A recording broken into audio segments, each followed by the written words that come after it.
Kita lanjutkan perbincangan pemirsa, masih bersama dengan Kombes Pol Abrianto Parede. Pak Abri, ini kalau kita bicara mengenai aturan, pasti kan kita juga tentu bicara mengenai perbaikan perilaku. Dan kalau kita tadi melihat gambar-gambar seperti ada pengendara motor yang masuk jalur bus Transjakarta, ini kan artinya masih ada, saya tidak mau mengeneralisir semua, ada beberapa masyarakat yang memang sangat tidak patuh terhadap aturan lalu lintas. Nah, selain memang penindakan hukum seperti ini, apalagi sih yang dilakukan oleh kepolisian untuk mengedukasi masyarakat agar berperilaku yang benar dan disiplin di jalan raya? Ya, terima kasih.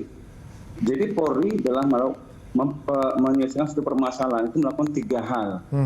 Yang pertama dilakukan secara preventif, itu kita selalu lakukan Dikmas Lantas, edukasi kepada masyarakat, pamflet, brosur, itu bahkan di tempat-tempat gerai pembuatan SIM itu atau satpas itu sudah ada Dikmas Lantas yang memberikan kepada yang akan menggunakan SIM itu tentang bagaimana berlalu yang baik.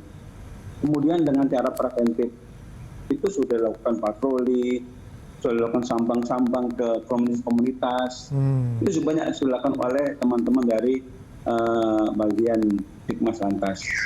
Baru ini terakhir, tindakan terakhir adalah penegakan hukum yang dilakukan oleh Subdit Gakum, Dagar Dirgakum Korlantas Polri beserta jajarannya untuk memberikan atau menimbulkan efek jerah kepada masyarakat. Karena kita tahu tadi bahwa lalu lintas merupakan urat nadi kehidupan, merupakan refleksi kehidupan bangsa dan menentukan modernisasi suatu bangsa tersebut. Ini sangat penting karena bisa menaikkan ekonomi suatu negara itu kita lihat dari kelancaran berlalu lintas.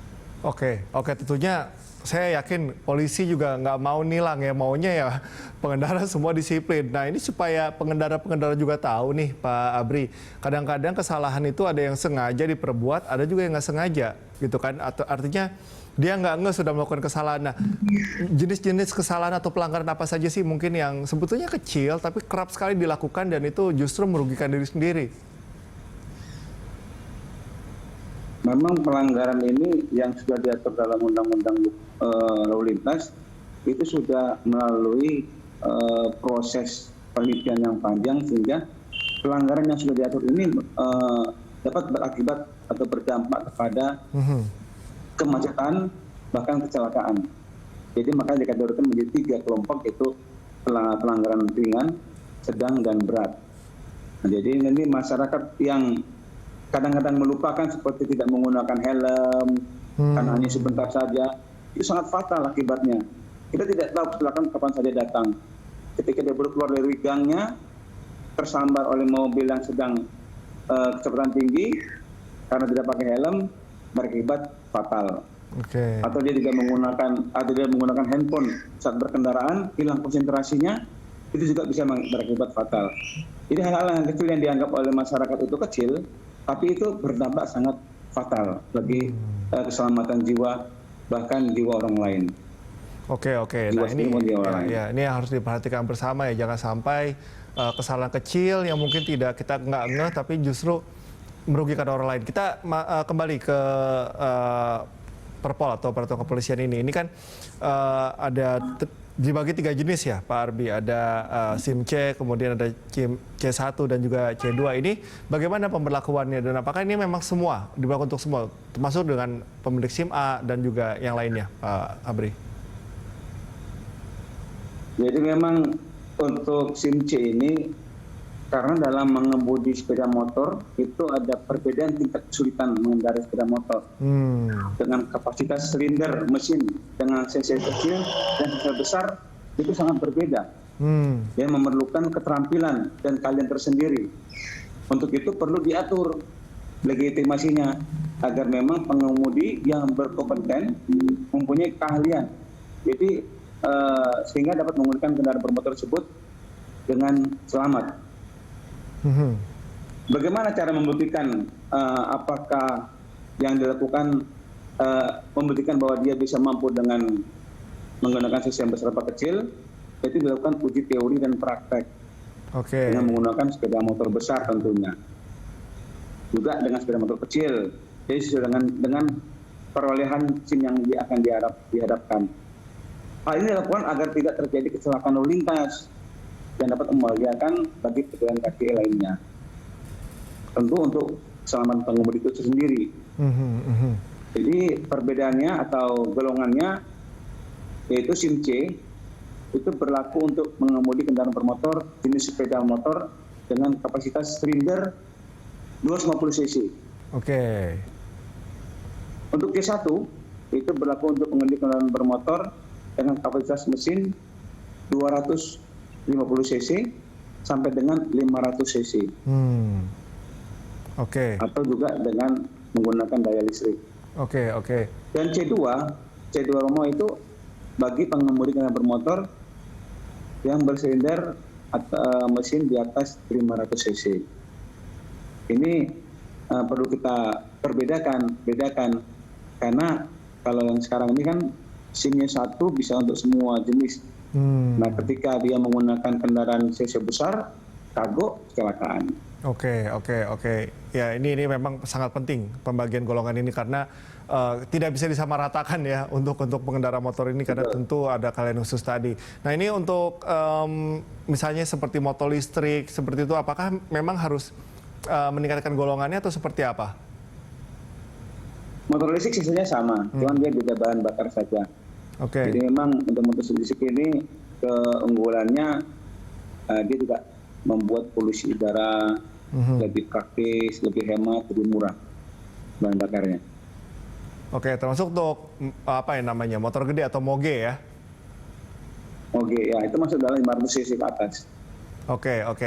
Nah, ini untuk kendaraan lainnya misalnya untuk mobil dan juga yang lainnya bagaimana Pak Abri? Kalau untuk kendaraan lainnya masih berlaku SIM A untuk roda 4, SIM B untuk kendaraan truk atau B umum untuk kendaraan umum atau plat kuning. Untuk misalnya kita katakan di Jakarta, misalkan pelanggaran dilakukan oleh kendaraan bernomor polisi di luar Jakarta. Ini pemberlakuannya akan sama atau seperti apa Pak Abri? Ya sama, aturan kan secara nasional. Jadi penindakannya itu kita sudah menggunakan etle yang bisa menindak luar daerah. Contohnya dia di Jakarta, mobilnya masih Bandung, dia melakukan pelanggaran di Jakarta. Kami bisa melakukan penindakan menggunakan etle di situ. Jadi ketika mobil kendaraan Bandung tersebut tercapture di Jakarta, otomatis data tersebut akan masuk ke back office kita. Dan kita akan mengirim surat konfirmasi ke Bandung dengan koordinasi dengan etle Bandung. Jadi semua by elektronik, jadi tidak ada pertemuan lagi antara pelanggar. Tiba-tiba nanti si pelanggar tersebut mendapat surat cinta dari Bandung, dihubungin oleh keluarganya, Papa ada surat cinta nih dari Polantas melanggar. Tiba-tiba di foto tersebut terlihat dia sedang melanggar tanpa sabuk atau tidak menggunakan handphone saat mengendara. Oke. Jadi itu kita terapkan. Jadi nggak bisa macam-macam ya, meskipun platnya beda, ini tetap bisa berlaku dan ini berlaku untuk nasional seluruh provinsi. Ini tuh sudah integrasi. Betul. Sudah integrasi untuk pelanggarannya, untuk penindakan pelanggarannya. Oke, jadi dari provinsi ujung ke ujung ini jangan melakukan pelanggaran karena penerapan hukumnya akan sama, begitu ya? Sama. Oke. Kalau kita bicara terutama di masa pandemi seperti ini ya, ini kan bagaimana dilihatnya dalam spektrum lalu lintas misalnya? Apakah memang lalu lintas ini sudah mulai normal seperti biasa atau bagaimana? Masih berkurang intensitasnya atau seperti apa kondisinya, Pak Abri? Oke, untuk volume kendaraan memang berkurang. Aktivitas masyarakat menggunakan kendaraan berkurang. Juga kami lihat dari data penindakan pelanggaran semakin hari, semakin minggu itu menurun. Terbukti dengan adanya etle ini, itu di Jakarta saja itu turun 43%. 43% orang melakukan pelanggaran di poin-poin titik-titik yang terpasang etle, kamera etle. Jadi sangat efektif untuk e-delay ini kita kembangkan ke seluruh Indonesia. Oke, dan ini kalau misalnya masih turun, belum menjamin juga tingkat kedisiplinannya. Karena biasanya kalau udah mulai normal lagi, nah ini udah mulai chaos lagi, dia udah mulai kacau lagi. Dan sebagai pagarnya adalah aturan ini begitu untuk menjaga kedisiplinan masyarakat ya, Pak Abri? Betul. Memang kita masih menggunakan punishment untuk setiap aturan, itu untuk membuat efek jerah buat masyarakat. Artinya Jadi selama ini kurang jerah ya, Pak Abri? Ya, bisa dikatakan demikian karena perilaku lalu lintas kita ini masih cenderung harus dilakukan penindakan. Namun dari teman-teman di Kemas Lantas itu getol sekali, sudah masif sekali di semua sekolah-sekolah sudah masuk untuk memberikan edukasi atau pendidikan tentang lalu lintas ini. Oke, Pak Abri. Bahkan di komunitas, pramuka dan sebagainya sudah masuk. Pak Abri, punten, ini tanpa mengurangi rasa hormat ya, karena kita tahu di masyarakat mungkin dari mulut ke mulut ini masih ada tindakan-tindakan suap misalnya, begitu. Ditilang masih salam tempel. Bagaimana memastikan bahwa seluruh aparat ini benar-benar tidak bisa disuap dan benar-benar melakukan penindakan hukum yang tepat, Pak Abri? Ya, terima kasih. Ini bagus sekali ya. Jadi memang dengan diberlakukan e-delay, ITLE itu di beberapa wilayah atau polda. Di awal pertama kita sudah launching 12 polda, nanti rencana kedua kita akan launching di 13 polda. Ini sangat mengurangi terjadinya yang tadi dikatakan Mas, kalau bahasa kerennya pungli tadi itu. Itu akan mengurangi, karena tidak ada pertemuan antara petugas dan pelanggar. Namun, apabila di tempat-tempat yang tidak terjangkau kamera e-delay, tentu masih ada pertemuan atau elektronik, semi elektronik, pertemuan antara penindak dengan pelanggar dengan petugas. Ini disinilah dipertaruhkan kredibilitas seorang petugas polisi tersebut. Jadi di situ ada namanya, di situ ada kesatuannya, bisa langsung apabila terjadi hal tidak diinginkan atau penyuapan dan sebagainya, bisa melapor kepada Propam setempat.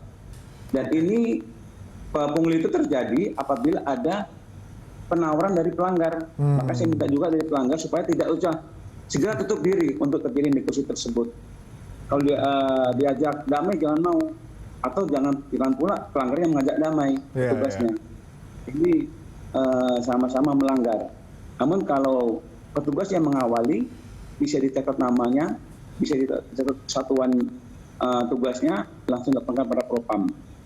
Atau bisa langsung kepada unit-unit paminal lainnya. Oke, baik. Pak Abri, terima kasih atas waktunya dan kita harapkan juga semoga ini bisa menimbulkan efek jerah dan bisa memperbaiki kualitas berlalu lintas ya atau berkendara di negara ini. Terima kasih Pak Abri atas waktunya.